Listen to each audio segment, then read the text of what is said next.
अहिल्यानगरातील महिलांसाठी एक आनंदाची बातमी. मातृत्व, गर्भधारणा आणि आरोग्य मार्गदर्शन मोफत. लोकमाता पुण्यश्लोक अहिल्यादेवी होळकर यांच्या जयंतीनिमित्त शहरातील स्वास्तिक हॉस्पिटल्स तर्फे महिलांच्या आरोग्यासाठी विशेष मोफत आरोग्य मोहीम राबवण्यात येत आहे.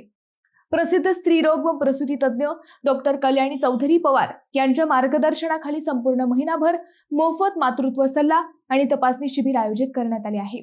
गर्भधारणा, प्रसूतीपूर्व व प्रसूतीनंतरची काळजी, महिला आरोग्य तसेच पीसीओडी, पीसीओएस आणि हिस्टेरेक्टॉमी संदर्भातील समस्यांवर तज्ञ मार्गदर्शन मिळणार आहे. अनियमित पाळी, वजन वाढ, हार्मोनल असंतुलन अशा समस्यांवरही मोफत सल्ला उपलब्ध आहे. यासोबतच नॉर्मल डिलिव्हरी किंवा सिझेरियन प्रसूती आणि हिस्टेरेक्टॉमी फक्त 15,000 रुपयांपासून उपलब्ध करण्यात आली आहे. स्वास्तिक हॉस्पिटल्स व्यवस्थापनाने अहिल्यानगरमधील सर्व महिलांना या उपक्रमाचा लाभ घेण्याचे आवाहन केले आहे. लोकमाता अहिल्यादेवी होळकर यांच्या स्मृतीस अभिवादन करत महिलांच्या आरोग्य सेवेसाठी समर्पित हा विशेष उपक्रम राबवण्यात येत आहे, असे रुग्णालय प्रशासनाने सांगितले आहे. संपर्क 700 56 700 66. स्वास्तिक हॉस्पिटल सावेडी, अहिल्यानगर.